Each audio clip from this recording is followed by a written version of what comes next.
Olá, eu sou Nivaldo Carboni, repórter do Poder 360. Sejam bem-vindos ao programa Poder 360 Entrevista. Hoje, nessa tarde de quinta-feira, está entrevistando o convidado economista Ciro Almeida, mestre em economia pela Universidade de Brasília, com foco em gestão econômica pela Universidade de Brasília. Ciro, vamos lá, começar no seguinte ponto. Nessa semana, o ministro Paulo Guedes da Economia, assim como o ministro Tarcísio de Infraestrutura, anunciaram pacotes ali, medidas para socorrer os setores econômicos e os funcionários, as pessoas ali frente a esse surto do coronavírus. O ministro Tarcísio para salvar o setor aéreo e o ministro Paulo Guedes quanto ao prestador de serviço, ao funcionário, empregado, para possibilitar ali saques durante esses 3 próximos meses do FGTS, do Simples Nacional e até para socorrer o SUS, o nosso Sistema Único de Saúde. Como é que você vê essas ações governamentais ali frente a esse desafio do país? Por favor. Bom, Nivaldo, as medidas, tanto as medidas tomadas pelo Ministério da Economia, com a injeção de 143 bilhões e o estímulo também provocado pelos bancos, de expansão de crédito e de prorrogação de parcelas, entre outras medidas, de certa maneira, foram medidas tímidas. O mercado esperava, a situação exige, na verdade, um plano de medidas mais robusto.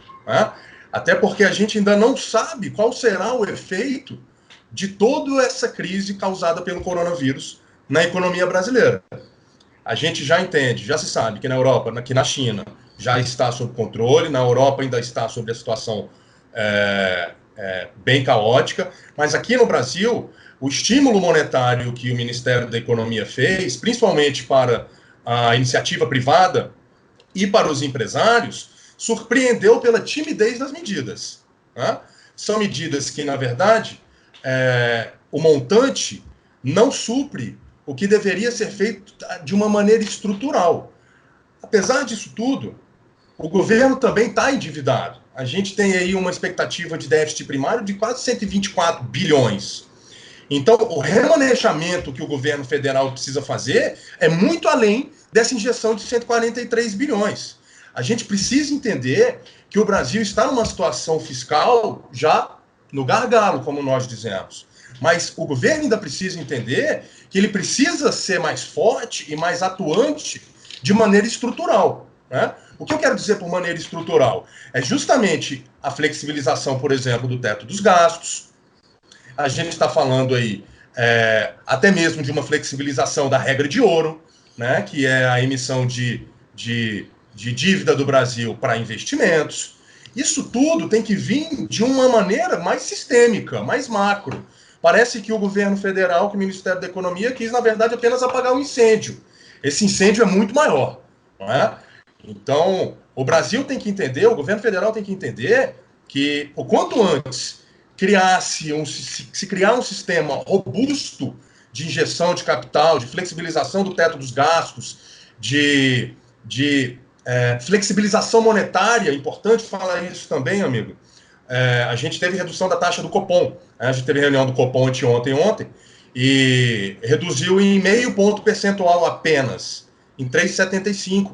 Então, esperava-se que a redução fosse ser mais robusta, de 0,75 ou 1 ponto percentual. Então, o mercado também ficou surpreso, porque entende que o próprio Banco Central tem outras medidas a trazer de maneira estrutural para essa situação não precisar chegar num momento caótico, Nivaldo, e de afetar diretamente o produtor, que já está afetando, claro, a gente já está vendo isso em várias cidades do Brasil, mas de não afetar de maneira estrutural o produtor, o pequeno empresário, o médio empresário, o microempresário, e de não afetar também o consumidor, porque hoje o que nós estamos vivenciando é uma crise de oferta e demanda.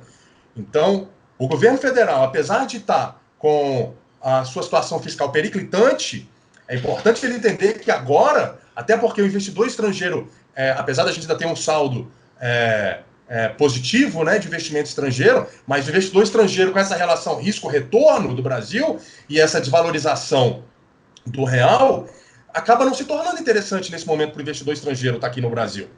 Então, o governo precisa entender que chegou a parte dele fazer, de fato, a parte dele, de maneira mais robusta. Sim. Ciro, pois bem, você citou ali uma falta de robustez pelas ações ali do governo, das instituições como o Banco Central, além dos bancos públicos ali federais do Brasil. Vamos fazer um paralelo com relação à Europa, que passou primariamente até sobre o surto do coronavírus. O Brasil está posterior, mais recente nessa história, como eles enfrentaram, como o governo bateu de frente com essa crise, possível crise econômica ali, traçada pelo surto do vírus, da Covid-19. A Espanha, por exemplo, investiu 20% do PIB nessas medidas emergenciais. Visto que a influência, lógico, guardada as devidas proporções ali de desenvolvimento das taxas, como a Selic no Brasil, a Espanha é um país ali que tem um sistema um pouco mais engendrado de economia, né, do que o país. Eles são ali, eles vão numa roldana única, vamos dizer assim, convergindo, né? O Brasil, assim como você disse do teto de gastos, da regra de ouro, ainda tem cada um numa roldana, vamos dizer, né? Não está convergendo. Por que esses países conseguem traçar uma quantidade tão representativa de recursos e o Brasil não? Deixa devendo nisso. Então, Nivaldo, é importante a gente trazer também que a União Europeia ainda que os países europeus ainda são um bloco, né? A Inglaterra saiu, né? A gente vivenciou o Brexit há poucas semanas, mas os países europeus que também vieram se recuperando de uma crise, né? Espanha, Itália, Portugal, a própria Grécia, elas ainda são um bloco, uma União Europeia, né? Então eles têm também o Banco Central Europeu ali por trás, para trazer toda essa robustez. E claro, a Espanha tem toda uma situação fiscal hoje mais equilibrada do que o Brasil, né? E o efeito sistêmico, grupal ali dos países europeus favorece para que eles tomem essas medidas mais robustas, tá? Por outro lado, o Brasil também tem uma capacidade de atuação interna muito grande. O que falta é justamente o governo federal, o executivo, o Ministério da Economia, trazer um panorama global. Trazer um panorama para 12 meses, 18 meses, e trazer como vai ser feito isso, né? E não apenas apagar um incêndio. É claro que as medidas que o governo federal tem tomado, como o FGTS, o Simples, o SUS, isso tudo desafoga no curto prazo. Mas se você for pensar em 147 bilhões para um PIB de 5 trilhões aproximadamente, 6 trilhões aproximadamente, continua sendo pífio, né? Então, é importante que o Brasil se coloque da forma como ele precisa estruturalmente entender no plano de 3 anos, né? O governo federal, o Ministério da Economia, isso é muito discutido, as agendas no Brasil parece que são feitas a cada ponto.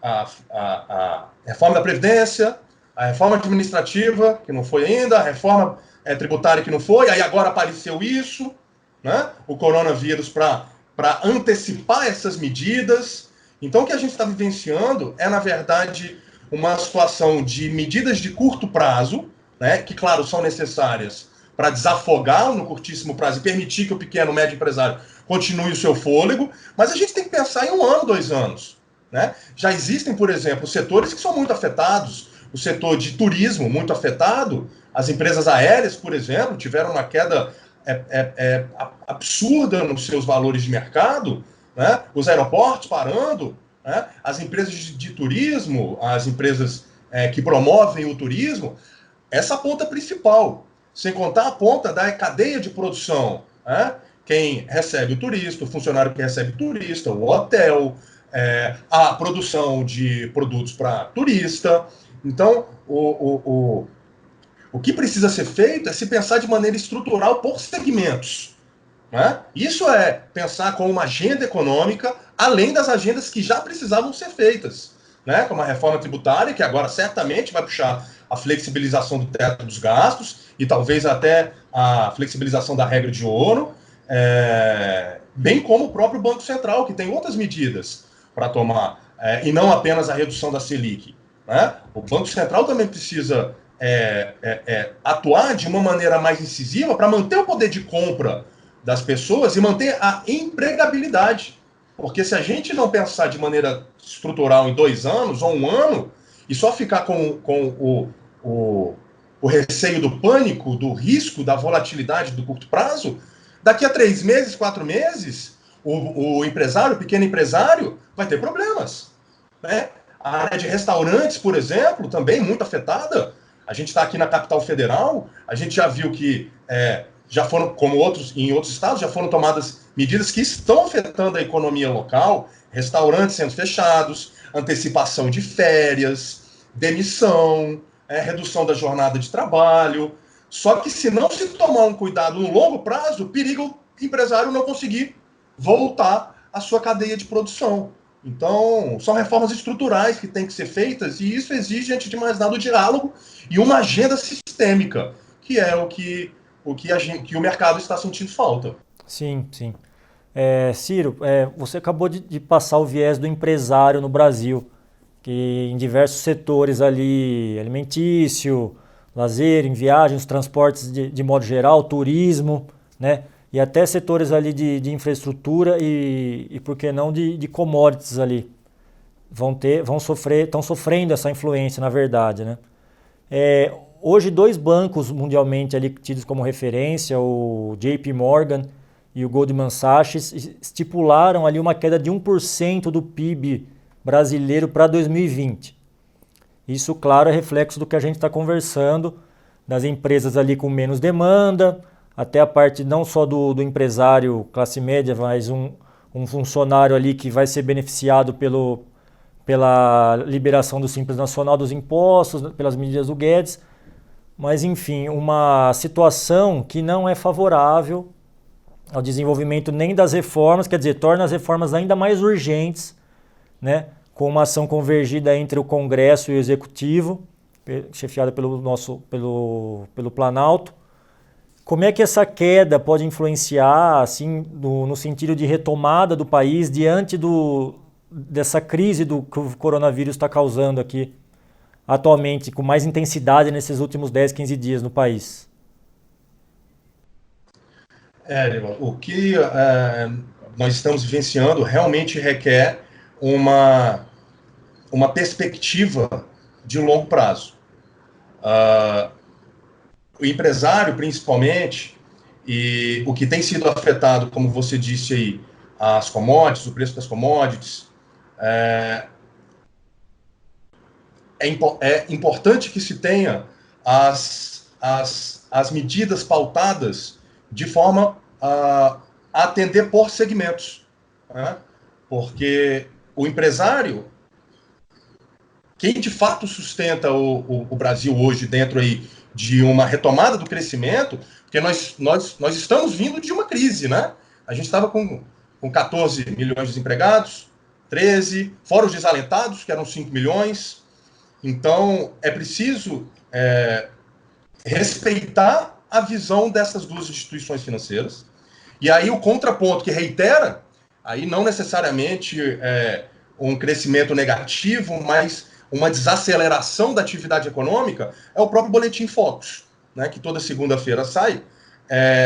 O PIB esperado para o ano era em torno de 2,3%, 2,5%. O próprio Banco Central, que por meio do Boletim Focus, que é uma pesquisa com os principais economistas, instituições financeiras e agentes financeiros, já reviu o PIB para quase 1,6% esse ano. E a gente vem num crescimento de 1% de média. Claro que lá atrás era um crescimento negativo, né? Mas a gente vem num crescimento de 1%, e agora a gente viu aí que o próprio Banco Central já reviu em torno de 0,5%, pouco mais de 0,5% para este ano. Então, podemos esperar sim uma desaceleração no Brasil, principalmente causado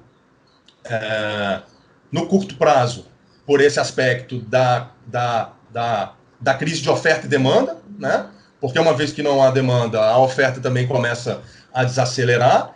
Então, esse efeito sistêmico já está sendo sentido. no mercado como um todo, no mercado brasileiro como um todo.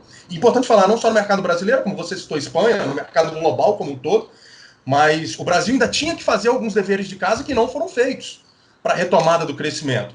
Crescimento de PIB de 2,5%, crescimento do mercado de capitais. Né? Agora a gente está vendo aí que o próprio Goldman já reviu para um crescimento negativo. A gente pode esperar, sim, um crescimento zero ou negativo, o que reforça a necessidade de diálogo e a necessidade das reformas estruturais.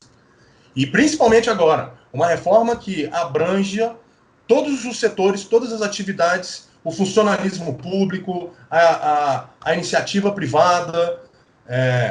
Senão a gente vai ter um crescimento negativo, né? A gente vai ter uma dificuldade de retomada do crescimento, a gente vai ter uma retomada da alta do desemprego e a gente ainda pode ter aí empresas, se não forem estimuladas de maneira estrutural, também ainda causarem um efeito sistêmico de desempregos. E isso precisa ser antecipado, esse diálogo precisa ser antecipado entre Congresso, sociedade civil e executivo.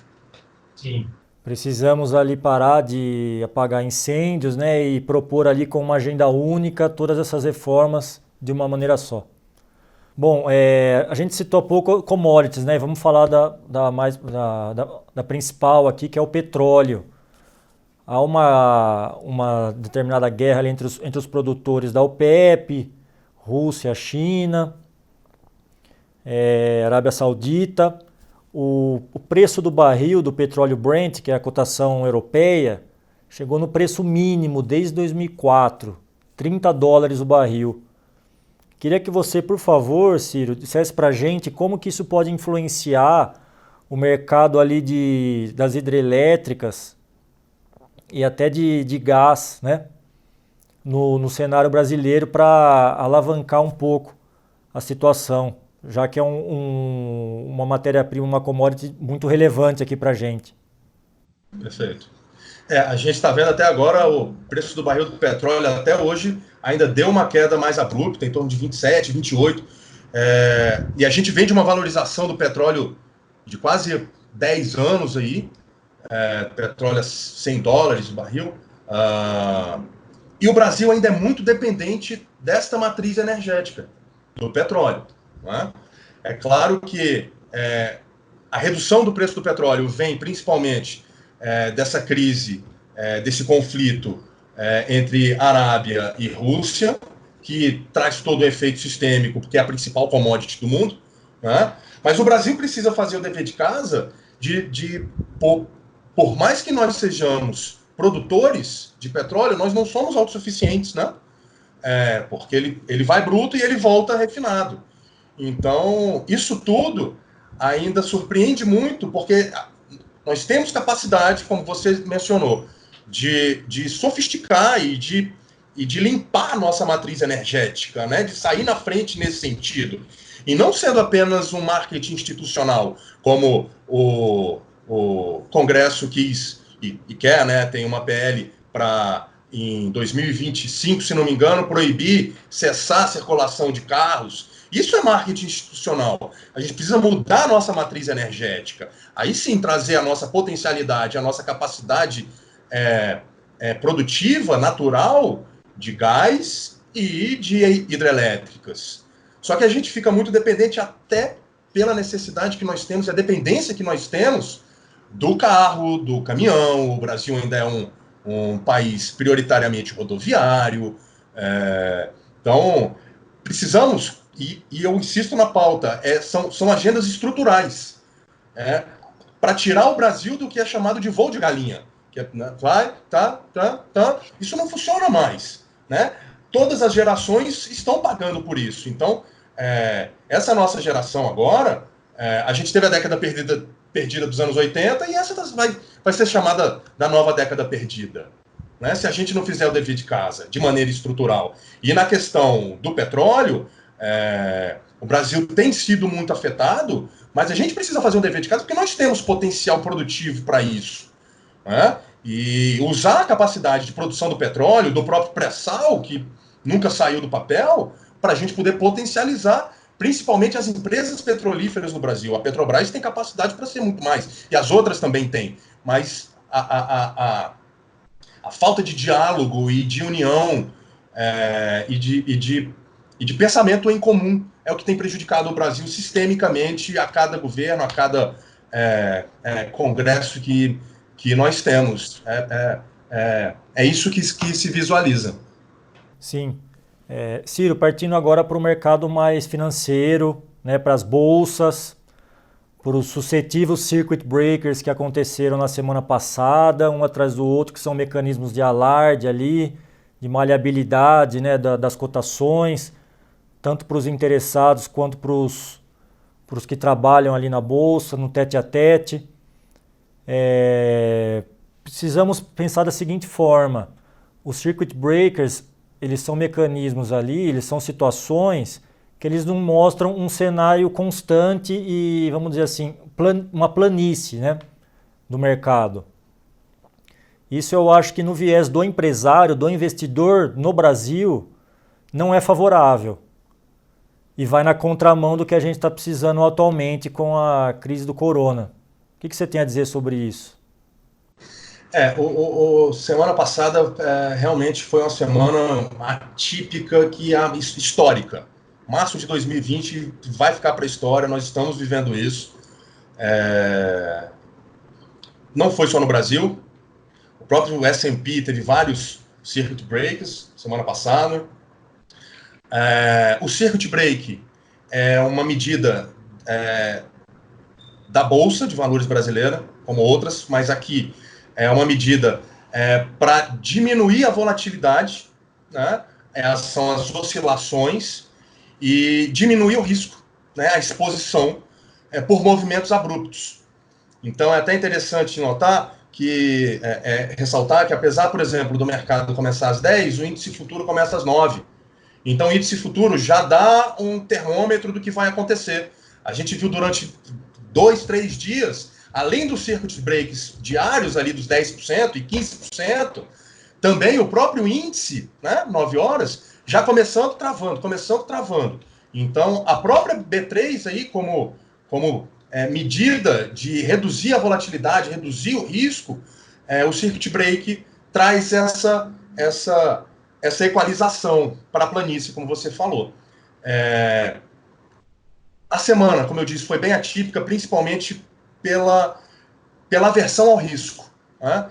A gente viu no Brasil um aumento acentuado do número de pessoas físicas na Bolsa, pessoas que nunca tinham entrado, ou que dentro de todo o escopo de alta que continua-se na expectativa de crescimento do Brasil, desde que as reformas sejam feitas e de que tudo seja feito de maneira estrutural, o Brasil tem todo um voo a alçar, né?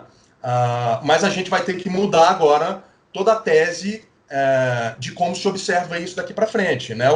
O time mudou um pouco, mas o ciclo continua.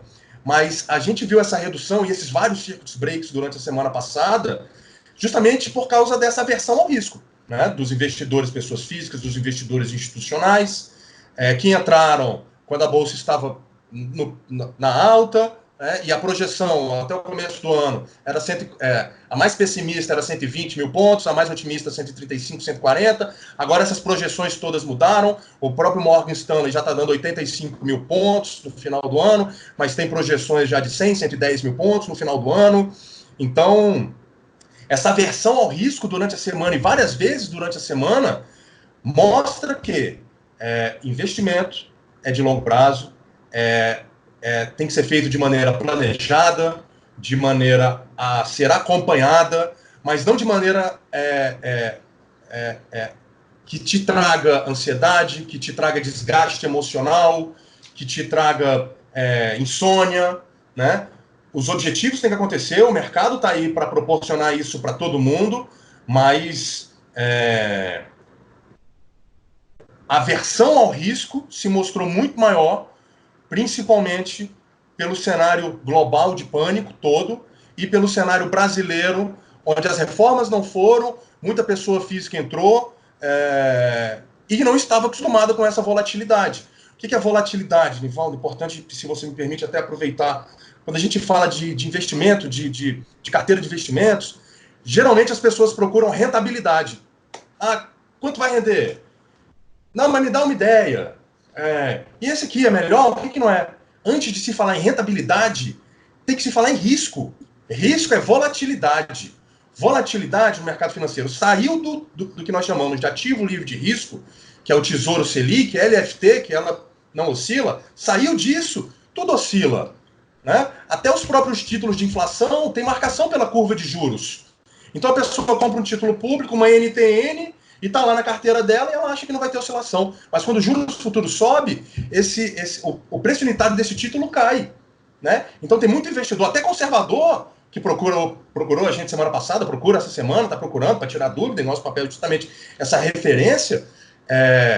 Sim, os títulos públicos são seguros, mas eles oscilam. Tá? Porque eles têm uma marcação de curva de juros. Então, mudar o mindset de investimento, as oportunidades apareceram, né? Porque existem ativos que estão muito descontados, empresas que estão com preços muito descontados. Por outro lado, o investidor planejado, o investidor já um pouco com mais experiência, o investidor que tem uma visão de médio e longo prazo, que sabe entender volatilidade, ele foi às compras. Tem fundos de investimento, fundos de ação, investidores institucionais indo às compras. Né? Porque, por exemplo, o preço da Petrobras a 11, claro que a Petrobras vai ser afetada, esse é um ponto importante. A gente vai entender como é que vai ser esse efeito nas empresas depois do balanço do primeiro trimestre dessas empresas. É claro que elas vão ser afetadas, mas estruturalmente, uma empresa como a Petrobras, por exemplo, que estava em 25, 27 reais, está a 11 reais, você pensando no longo prazo, com as reformas todas sendo feitas, como outras empresas, como Vale, né? Empresas mais robustas e outras empresas também que estão agora no mercado. Estudar a empresa também é essencial para quem quer entrar no mercado e participar disso, mas principalmente entender a volatilidade, que é a oscilação. Sim. Bom, voltando um pouco a algumas perguntas anteriores, você destacou ali o Copom, né? O Copom que possivelmente tem um ajuste ali com as taxas monetárias, com o sistema monetário brasileiro, para frutificar ali tanto para o governo quanto para as pessoas físicas. O seguinte, o dólar ele bateu um recorde também, acho que ontem e hoje, de 5,20, 5,23 reais. E o Copom precisa se ajustar, se alinhar a esse valor aí histórico, nunca antes alcançado. Como que a gente pode encarar isso como investidor de pessoa física, digamos, Ciro? Por favor. Bom, o Banco Central tem o poder de zelar pelo sistema financeiro nacional e o poder de compra das pessoas, da moeda das pessoas, né, do real. A gente já vem escutando o ministro da Economia, Paulo Guedes, continuamente pautando o câmbio flutuante, né?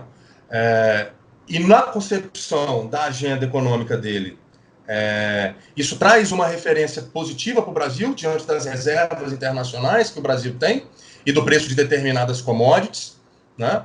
Mas o brasileiro ele é muito afetado por essa alta do dólar, pelo efeito do dólar na cadeia de produção do Brasil, a começar pelo próprio petróleo. Né? Então a gente viu o dólar aí de 3,70, 3,90, 4, 4,10, 4,20 para 5,20 em menos de 2 meses, 3 meses aproximadamente. Então, no curto prazo, isso assusta muito, mas isso não é sustentável em termos de política monetária, porque isso encarece tanto o fluxo brasileiro de consumo, como encarece também atividades que são essenciais, como as próprias aéreas, né? Como a própria Petrobras. Né?